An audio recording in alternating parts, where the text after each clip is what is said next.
जय हिंद, वंदे मातरम। साथियों air force none component परीक्षा 2023 बहुत ही जल्द आपकी शुरू होने वाली है और बहुत ही जल्द दोस्तों इस परीक्षा का एडमिट कार्ड भी डाउनलोड होना शुरू हो जाएगा। तो अब आपको अपनी तैयारी में ढील नहीं देना है, अब आपको जोरों शोरों पे प्रैक्टिस करना है ताकि एग्ज़ाम में आप बिना किसी गलती के ज़्यादा से ज़्यादा क्वेश्चनों को अटैम्प्ट करके आ पाएँ। दोस्तों जीके के 10 क्वेश्चन आपको एग्ज़ाम में देखने को मिलेंगे और इंग्लिश के 10 क्वेश्चन। टोटल दोस्तों आपका 20 नंबर का पेपर होने वाला है। तो इसीलिए दोस्तों मैं 20 में से 20 का टारगेट लेके चल रहा हूँ ताकि एग्ज़ाम में आप अच्छे नंबरों से पास हो सकें। दोस्तों जीके जीएस का ये 5वां प्रैक्टिस सेट है। मैंने 4 प्रैक्टिस सेट करा दिए हैं। यदि आपने नहीं देखे हैं तो चैनल पर जाकर आप देख लीजिए, ठीक है। तो चलिए आज के प्रैक्टिस सेट की हम शुरुआत करते हैं, लेकिन उससे पहले अभी तक आपने चैनल को सब्सक्राइब नहीं किया है तो चैनल को जरूर से सब्सक्राइब करके नोटिफिकेशन बेल को ऑल पर सेट जरूर से कर दीजिए, जिससे दोस्तों एयरफोर्स नन कंपोनेंट परीक्षा से रिलेटेड कोई भी वीडियो आती है तो सबसे पहले आपको नोटिफिकेशन मिल जाए। और दोस्तों वीडियो को लाइक एक जरूर से कर दीजिए। चलिए आज के वीडियो की शुरुआत करते हैं। तो दोस्तों आज की वीडियो में मैं जीके जीएस के टॉप 25 क्वेश्चन आप सभी के लिए कवर कराने वाला हूं, लेकिन दोस्तों वीडियो के लास्ट में आपको ज़रूर से कमेंट करके बताना है कि 25 क्वेश्चन में से आप कितने क्वेश्चनों को सही कर पाए हैं, ठीक है। तो ज़रूर से कमेंट करके बताइएगा। चलिए आज की शुरुआत करता हूँ। फर्स्ट क्वेश्चन है दोस्तों आप सभी का, महात्मा बुद्ध को किस स्थान पर महापरिनिर्वाण प्राप्त हुआ था? महात्मा बुद्ध को किस स्थान पर महापरिनिर्वाण प्राप्त हुआ था? महापरिनिर्वाण किसे कहा गया? तो महात्मा बुद्ध की मृत्यु को दोस्तों महापरिनिर्वाण कहा गया। और इन्हें कहां पर महापरिनिर्वाण प्राप्त हुआ था? तो ऑप्शन आपका दोस्तों डी राइट हो जाता है, कुशीनगर। कुशीनगर देवरिया उत्तर प्रदेश में दोस्तों महात्मा बुद्ध को महापरिनिर्वाण प्राप्त हुआ था, यानी इनकी मृत्यु हुई थी, जिसे दोस्तों महापरिनिर्वाण कहा गया, ठीक है। सारनाथ में महात्मा बुद्ध ने दोस्तों अपना प्रथम उपदेश दिया था 5 पंडितों को, याद रखिएगा। और बोध गया में पीपल के वृक्ष के नीचे दोस्तों इन्हें ज्ञान की प्राप्ति हुई थी, ठीक है। तो ये सारी चीज़ें आपको याद रख लेना है। यदि इनकी मृत्यु की बात करूँ तो 483 ईसा पूर्व है शायद दोस्तों, 483 ईसा पूर्व में महात्मा बुद्ध की मृत्यु हुई थी, ठीक है। चलिए अगला देखते हैं। अगला क्वेश्चन है दोस्तों आपका, तराइन का प्रथम युद्ध किन के बीच में लड़ा गया था?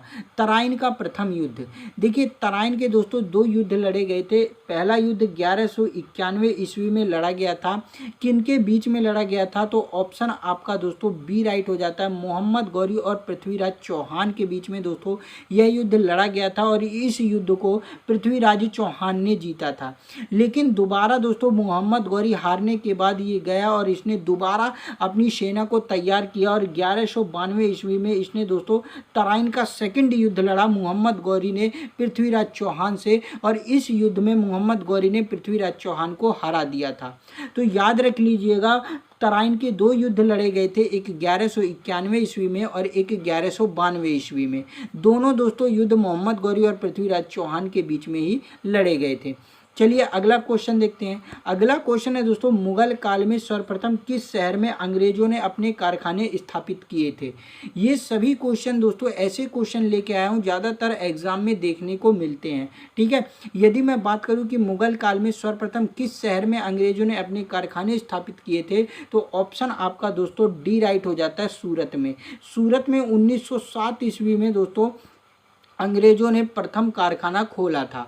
दोस्तों काफ़ी सारे बच्चों ने मेरे को कमेंट किया कि सर इसका एडमिट कार्ड कब तक आएगा? तो एडमिट कार्ड की अभी कोई इन्फॉर्मेशन नहीं मिल रही है, लेकिन हो सकता है जल्दी दोस्तों एडमिट कार्ड इसका डाउनलोड होना शुरू हो जाए और दोस्तों एयरफोर्स वाले बहुत ही जल्द इसका एग्ज़ाम भी कंप्लीट करा देंगे। तो अब आपके पास बहुत ही कम समय बचा हुआ है तैयारी करने के लिए। बिना इधर उधर का समय गंवाए आपको तैयारी करते रहना है, ठीक है। जैसे ही दोस्तों इसके एडमिट कार्ड से रिलेटेड कोई भी इंफॉर्मेशन मिलती है तो मैं सबसे पहले आप सभी को वीडियो के थ्रू बता दूंगा कि एडमिट कार्ड की क्या इंफॉर्मेशन मिल रही है और एडमिट कार्ड इसका कब से डाउनलोड होना शुरू होगा, ठीक है। चलिए नेक्स्ट क्वेश्चन देखते हैं। अगला क्वेश्चन है दोस्तों आपका, कुतुब मीनार के पास स्थित लौह स्तंभ किस राजा ने बनवाया था? कुतुब मीनार के पास स्थित लौह स्तंभ, कौन सा ऑप्शन राइट हो जाता है? तो दोस्तों इस क्वेश्चन का राइट आंसर ऑप्शन ए हो जाएगा, चंद्रगुप्त द्वितीय ने दोस्तों कुतुब मीनार के पास स्थित लौह स्तंभ बनवाया था। कुतुब मीनार से रिलेटेड मैं क्वेश्चन आपको बताया था कि कुतुब मीनार किसने बनवाया था? कुतुबुद्दीन ऐबक ने। लेकिन यदि क्वेश्चन आपसे पूछे कि कुतुब मीनार के निर्माण कार्य को किसने पूरा करवाया था, तो ऑप्शन आपका दोस्तों इल्तुतमिश राइट हो जाएगा। ठीक है, तो ये दोनों चीज़ अलग अलग हैं, इनको आपको अच्छी तरीके से याद रख लेना है बिना कन्फ्यूजन के। ठीक है, एग्जाम के समय कन्फ्यूज मत होइएगा, इसलिए अभी से सभी चीज़ों को कवर करते चलिएगा। चलिए नेक्स्ट देखते हैं। अगला क्वेश्चन है दोस्तों आपका, स्वामी दयानंद सरस्वती ने किस समाज की स्थापना की थी? स्वामी दयानंद सरस्वती ने, कौन सा ऑप्शन राइट हो जाता है? तो दोस्तों इस क्वेश्चन का राइट आंसर ऑप्शन बी हो जाएगा। आर्य समाज की स्थापना स्वामी दयानंद सरस्वती ने 1875 ईस्वी में की थी। ये भी आपको जरूर से याद रख लेना है। ब्रह्म समाज आप सभी जानते हैं, और प्रार्थना समाज किसने करा था ये भी आप सभी जानते हैं। चलिए अगला क्वेश्चन देखते हैं। अगला क्वेश्चन है दोस्तों, भारत की प्रथम महिला शासिका कौन थी? मोस्ट इंपोर्टेंट क्वेश्चन है दोस्तों, वेरी वेरी वेरी इंपोर्टेंट करके नोट डाउन कर लीजिएगा। ये क्वेश्चन ज़्यादातर एग्जाम में देखने को मिलता है। भारत की प्रथम महिला शासिका कौन थी? तो दोस्तों इस क्वेश्चन का राइट आंसर हो जाता है ऑप्शन आपका बी, रजिया बेगम। रजिया सुल्तान या रजिया बेगम आपको देखने को मिल सकता है, तो रजिया बेगम हो चाहे रजिया सुल्तान हो, ऑप्शन आपका ये राइट हो जाएगा। रजिया बेगम या रजिया सुल्तान किसकी बेटी थी? तो याद रख लीजिएगा दोस्तों, इल्तुतमिश की दोस्तों यह बेटी थी। किसकी? इल्तुतमिश की दोस्तों यह बेटी थी। और दोस्तों ये दिल्ली सल्तनत काल की प्रथम महिला शासिका भी मानी जाती है, और भारत की प्रथम महिला शासिका का भी इसी को कहा जाता है। ठीक है, तो ये चीज आपको जरूर से याद रख लेना है, रजिया बेगम का नाम। चलिए अगला क्वेश्चन देखते हैं। अगला क्वेश्चन है दोस्तों, टीपू सुल्तान कहाँ का शासक था? 25 क्वेश्चन आप सभी को मैं कवर कराने वाला हूं, तो थोड़ा सा जल्दी जल्दी हम कवर करेंगे ताकि कम समय में हम ज़्यादा क्वेश्चनों को पढ़ सकें। ठीक है, चलिए बताइए टीपू सुल्तान कहाँ का शासक था? कौन सा ऑप्शन राइट हो जाता है? तो दोस्तों इस क्वेश्चन का राइट आंसर हो जाता है ऑप्शन सी दोस्तों, मैसूर का शासक था टीपू सुल्तान। टीपू सुल्तान को दोस्तों मैसूर का शेर भी कहा जाता है, याद रखिएगा। मैसूर का क्या कहा जाता है? शेर भी टीपू सुल्तान को कहा जाता है। चलिए अगला क्वेश्चन देखते हैं। अगला क्वेश्चन है दोस्तों, भारत का प्रथम मुस्लिम आक्रमणकारी कौन था? भारत का प्रथम मुस्लिम आक्रमणकारी, कौन सा ऑप्शन आपका राइट हो जाता है? तो दोस्तों इस क्वेश्चन का राइट आंसर हो जाता है ऑप्शन आपका सी, मोहम्मद बिन कासिम। मोहम्मद बिन कासिम भारत का प्रथम मुस्लिम आक्रमणकारी था। इसने दोस्तों 712 ईस्वी में भारत पर आक्रमण किया था। कब किया था? 712 ईस्वी में इसने भारत पर आक्रमण किया था और प्रथम मुस्लिम आक्रमणकारी था। चलिए अगला क्वेश्चन देखते हैं। अगला क्वेश्चन है दोस्तों, प्रथम भारतीय साम्राज्य स्थापित किया गया था किसके द्वारा? कौन सा ऑप्शन राइट हो जाता है? प्रथम भारतीय साम्राज्य। तो दोस्तों याद रखिएगा, यदि प्रथम भारतीय साम्राज्य की बात करूं तो मौर्य वंश को प्रथम भारतीय साम्राज्य के रूप में जाना जाता है। और मौर्य वंश का संस्थापक कौन था? तो ऑप्शन आपका डी राइट हो जाएगा, चंद्रगुप्त मौर्य दोस्तों मौर्य वंश का संस्थापक था। ठीक है, इसी को दोस्तों प्रथम भारतीय साम्राज्य के रूप में जाना जाता है। चलिए अगला क्वेश्चन देखते हैं। अगला क्वेश्चन है, मुगल साम्राज्य की नींव किस लड़ाई के बाद मानी जाती है? इसका आंसर मैं कई बार दोस्तों आप सभी को बता चुका हूं। मुगल साम्राज्य की नींव किस लड़ाई के बाद मानी जाती है? तो दोस्तों इस क्वेश्चन का राइट आंसर हो जाता है ऑप्शन ए, पानीपत की प्रथम लड़ाई। पानीपत की प्रथम लड़ाई 1526 ईस्वी में किनके बीच में हुई थी? इब्राहिम लोदी और बाबर के बीच में हुई थी, जिसमें दोस्तों बाबर की जीत हुई थी। बाबर की क्यों जीत हुई थी? क्योंकि इस युद्ध में बाबर ने तुगलमा प्रथा का प्रयोग किया था। तुगलमा प्रथा क्या है दोस्तों? इसमें बाबर ने तोप के द्वारा गोले छोड़े थे, जिसके तहत बाबर की जीत हो पाई थी। और इसी के साथ दोस्तों बाबर ने मुगल साम्राज्य की नींव डाली थी। तो याद रख लीजिएगा कि मुगल साम्राज्य की नींव कब पड़ी थी? 1526 ईस्वी में। और मुगल साम्राज्य का संस्थापक कौन था? बाबर था, याद रख लेना है। ठीक है, और इसी के साथ दोस्तों पानीपत के फर्स्ट युद्ध के साथ ही कहा जाता है दोस्तों कि दिल्ली सल्तनत काल का अंत हो गया था। यानी दिल्ली सल्तनत काल का अंतिम शासक दोस्तों इब्राहिम लोदी को माना जाता है, जो लोदी वंश का शासक था। अब लोदी वंश की स्थापना कब हुई थी? तो इसका आंसर भी मैं आप सभी को बता चुका हूं। 1451 ईस्वी में लोदी वंश की स्थापना बहलोल लोदी ने करी थी।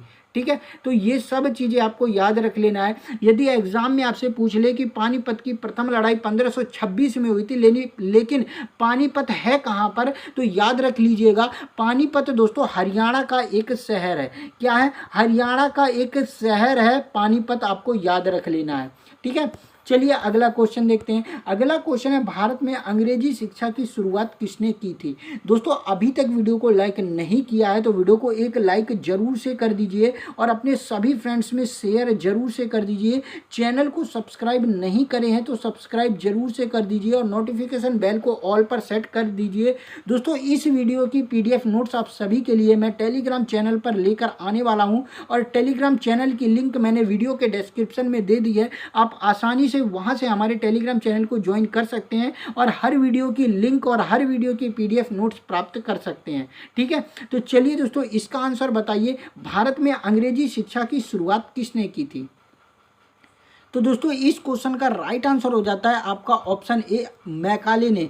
मैकाले ने दोस्तों 1835 ईस्वी में अंग्रेजी शिक्षा की शुरुआत की थी। आपको जरूर से याद रख लेना है। ठीक है, चलिए अगला क्वेश्चन देखते हैं। अगला क्वेश्चन है, प्रथम मैसूर युद्ध किन के बीच में लड़ा गया था? प्रथम मैसूर युद्ध, देखिए 1769 ईस्वी में प्रथम मैसूर युद्ध लड़ा गया था। किसके बीच में? तो ब्रिटिशों और हैदर अली के बीच में दोस्तों यह युद्ध लड़ा गया था, जिसमें हैदर अली की जीत हुई थी।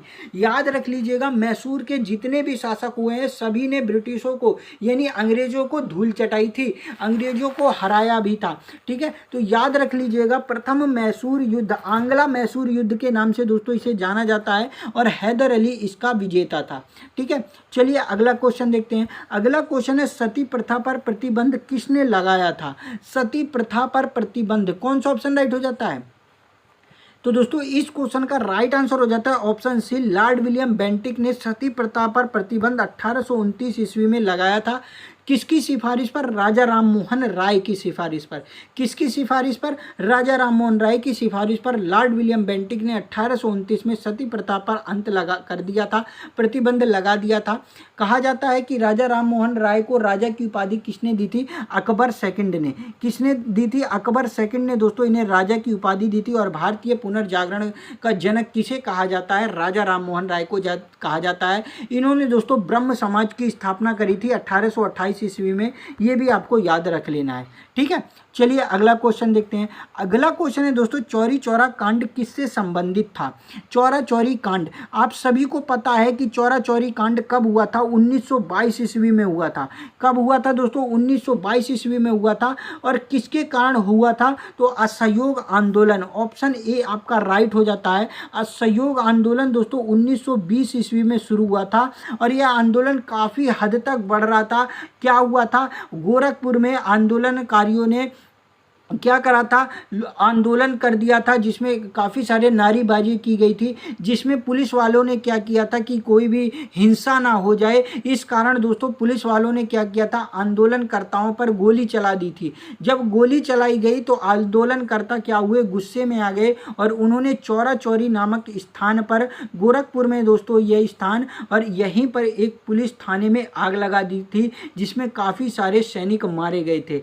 जब गांधी जी को यह खबर मिली तो गांधी जी गोरखपुर आए और उन्होंने क्या किया? असहयोग आंदोलन को वापस ले लिया। ठीक है, तो ये सारी चीज़ें आपको एक कहानी की तरह याद करनी है ताकि एग्जाम में आपको बिना किसी परेशानी के सभी चीज़ें याद आ पाएँ। ठीक है, चलिए नेक्स्ट क्वेश्चन देखते हैं। अगला क्वेश्चन है दोस्तों, प्रथम विश्व युद्ध के दौरान भारत में लोकप्रिय होने वाला आंदोलन कौन सा था? प्रथम विश्व युद्ध 1914 में शुरू हुआ था, आप सभी को पता होगा। और प्रथम विश्व युद्ध के दौरान भारत में लोकप्रिय होने वाला आंदोलन था दोस्तों, ऑप्शन आपका सी राइट हो जाएगा, होम रूल लीग आंदोलन।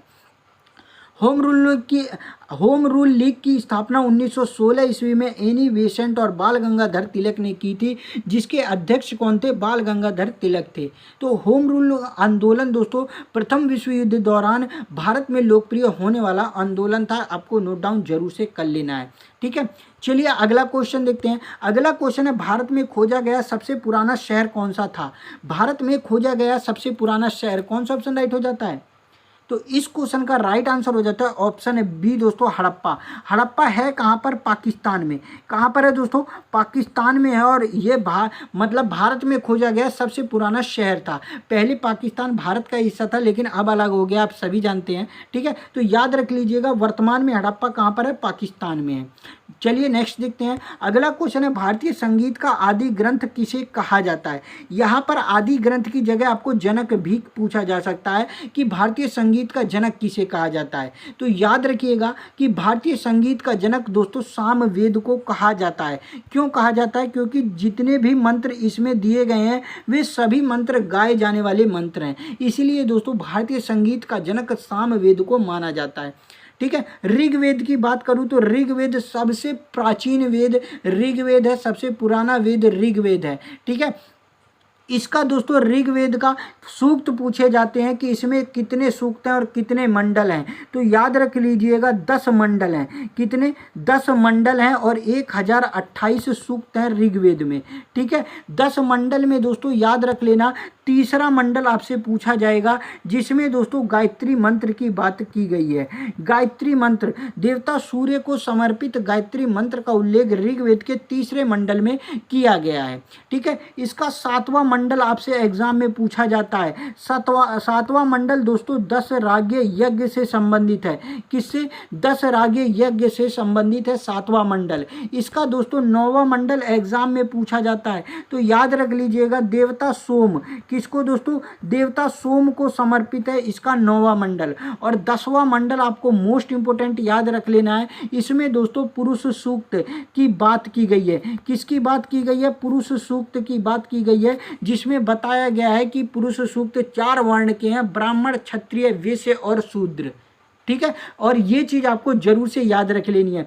एग्जाम में पूछा जाता है कि ऋग्वेद में सबसे ज्यादा किस देवता का उल्लेख किया गया है, तो याद रख लीजिएगा भगवान इंद्र का सबसे ज्यादा उल्लेख आपको ऋग्वेद में देखने को मिलता है। सामवेद की सारी चीजें मैं आपको बता चुका हूं। यजुर्वेद की बात करूं तो यजुर्वेद एक ऐसा वेद है जो गद्य और पद्य दोनों में देखने को मिलता है, और बलि के समय जो मंत्र पढ़े जाते हैं दोस्तों वो आपको ऋग्वेद में देखने को मिलते हैं। अथर्ववेद की बात करूं तो सबसे पुराना वेद, सबसे नया वेद, सबसे नवीन वेद दोस्तों अथर्ववेद को कहा जाता है, और इसे दोस्तों अथर्वा ऋषि के द्वारा लिखा गया था। इसमें जादू, टोना, टोटका, विवाह, इन सभी के तहत जो मंत्र पढ़े जाते हैं वो सब अथर्ववेद में लिखे गए हैं। ठीक है, कितने वेद हैं हमारे? 4 वेद हैं। वेदों की संख्या, पहला ऋग्वेद, सामवेद, यजुर्वेद, अथर्ववेद। ठीक है, तो जितने भी क्वेश्चन वेद से बन सकते थे सभी मैंने इसी क्वेश्चन में आपको कवर करा दिए हैं। इनको अच्छी तरीके से नोट डाउन करके अच्छी तरीके से दोस्तों याद कर लीजिएगा। ठीक है, चलिए अगला क्वेश्चन देखते हैं। अगला क्वेश्चन है दोस्तों, किस देवता के लिए ऋग्वेद में पुरंदर शब्द का प्रयोग किया गया है? पुरंदर शब्द, कौन सा ऑप्शन राइट हो जाता है?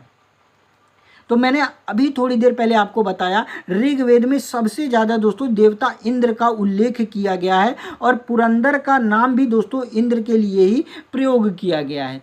ठीक है, चलिए अगला देखते हैं। अगला क्वेश्चन है, निम्न में से कौन सा वेद गद्य और पद्य दोनों में मिलता है? कौन सा ऑप्शन राइट हो जाता है? जी हाँ दोस्तों, इसका भी राइट आंसर ऑप्शन सी हो जाएगा, यजुर्वेद। यजुर्वेद दोस्तों गद्य और पद्य दोनों में देखने को मिलता है। चलिए नेक्स्ट देखते हैं। अगला क्वेश्चन है, नंद वंश का अंतिम सम्राट कौन था?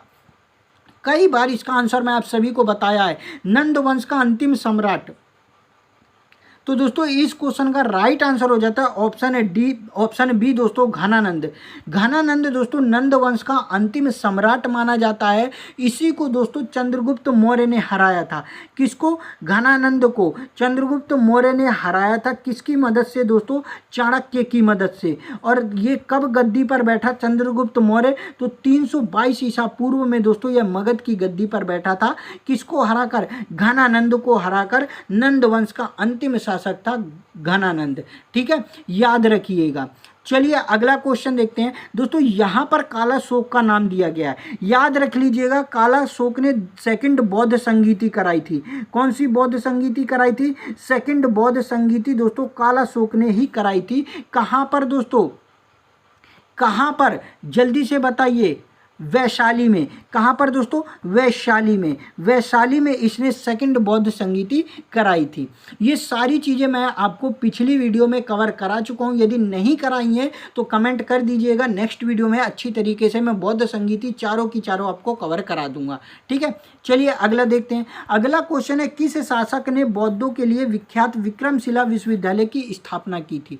विक्रमशिला विश्वविद्यालय किस बौद्धों के लिए किस शासक ने बनवाया था? कौन सा ऑप्शन राइट हो जाएगा? तो दोस्तों इस क्वेश्चन का राइट आंसर ऑप्शन बी हो जाता है धर्मपाल। धर्मपाल ने दोस्तों विक्रमशिला विश्वविद्यालय की स्थापना की थी, याद रखिएगा। वीडियो को एक लाइक जरूर से दोस्तों कर दीजिए। कितने क्वेश्चन आप सही कर पा रहे हैं इसको नोट डाउन जरूर से करते रहिएगा। वीडियो के लास्ट में आपको जरूर से कमेंट करके बताना है, ठीक है।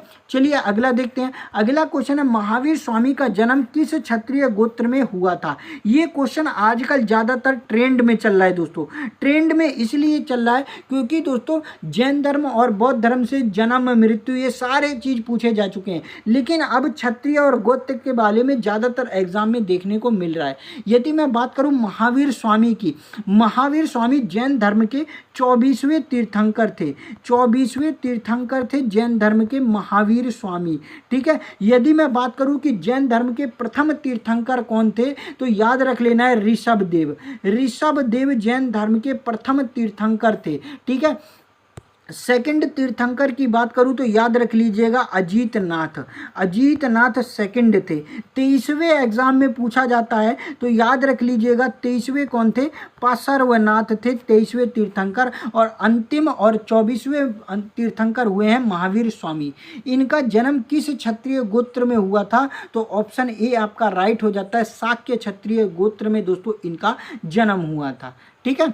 चलिए अगला देखते हैं। अगला क्वेश्चन है भगवान महावीर के प्रथम शिष्य कौन थे। कौन सा ऑप्शन राइट हो जाएगा, तो दोस्तों इसका राइट आंसर हो जाता है ऑप्शन ए जमाली। जमाली दोस्तों भगवान महावीर के प्रथम शिष्य माने जाते हैं। इन्हीं को दोस्तों भगवान महावीर ने सबसे पहले उपदेश दिया था। जमाली कौन है, तो भगवान महावीर के दामाद थे दोस्तों जमाली। इनकी पुत्री, भगवान महावीर की पुत्री का नाम था अनुजा प्रियदर्शनी। क्या दोस्तों, अनुजा प्रियदर्शनी इनकी पुत्री का नाम था और इनकी दामाद का क्या नाम था, जमाली, याद रखिएगा, ठीक है। चलिए अगला क्वेश्चन देखते हैं। अगला क्वेश्चन है निम्न में से किस व्यक्ति को द्वितीय अशोक के नाम से जाना जाता है। सेकंड अशोक किस व्यक्ति को कहा जाता है, तो दोस्तों इस क्वेश्चन का राइट आंसर ऑप्शन ए हो जाएगा हर्षवर्धन। हर्षवर्धन को दोस्तों सेकंड अशोक के नाम से जाना जाता है। चलिए अगला क्वेश्चन देखते हैं। सोने के सर्वाधिक सिक्के किसके काल में जारी हुए। आज की वीडियो का लास्ट क्वेश्चन है दोस्तों, और इसका आंसर मैं वीडियो में बता भी चुका हूं। यदि आपने सारी वीडियो को ध्यान से देखा होगा तो इसका आंसर आप जरूर से दोस्तों कमेंट करके बता देंगे। इसका आंसर आपको कमेंट करके बताना है। वीडियो अगर आपको अच्छी लगी होगी तो एक लाइक जरूर से कर दीजिएगा। 25 क्वेश्चन में से आप कितने क्वेश्चनों को राइट कर पाए हैं एक बार कमेंट जरूर से करिएगा। और चैनल को दोस्तों सब्सक्राइब नहीं करा है तो सब्सक्राइब करके नोटिफिकेशन बेल को ऑल पर सेट जरूर से कर दीजिएगा। अगर दोस्तों आपको इस वीडियो की पीडीएफ नोट्स चाहिए तो हमारे टेलीग्राम चैनल को जरूर से ज्वाइन कर लीजिए। टेलीग्राम चैनल की लिंक मैंने वीडियो के डिस्क्रिप्शन में दे दी है। आप आसानी से हमारे टेलीग्राम चैनल को ज्वाइन कर सकते हैं और हर वीडियो की पीडीएफ नोट्स आप प्राप्त कर सकते हैं। लेकिन दोस्तों पीडीएफ नोट्स के साथ साथ वीडियो भी देखिया करिए, क्योंकि जो एक्स्ट्रा चीज़ें मैं आप सभी को बताता हूं वो एक्स्ट्रा चीज़ें मैं आपको पीडीएफ में नहीं प्रोवाइड करवा पाता हूं। तो इसीलिए दोस्तों वीडियो को ज़रूर से देखा करिए और उसके बाद दोस्तों आप टेलीग्राम पे जाके हमारे पीडीएफ नोट्स को डाउनलोड कर लिया करिए, ठीक है। तो चलिए दोस्तों मिलता हूँ नेक्स्ट वीडियो में, तब तक के लिए जय हिंद जय भारत दोस्तों।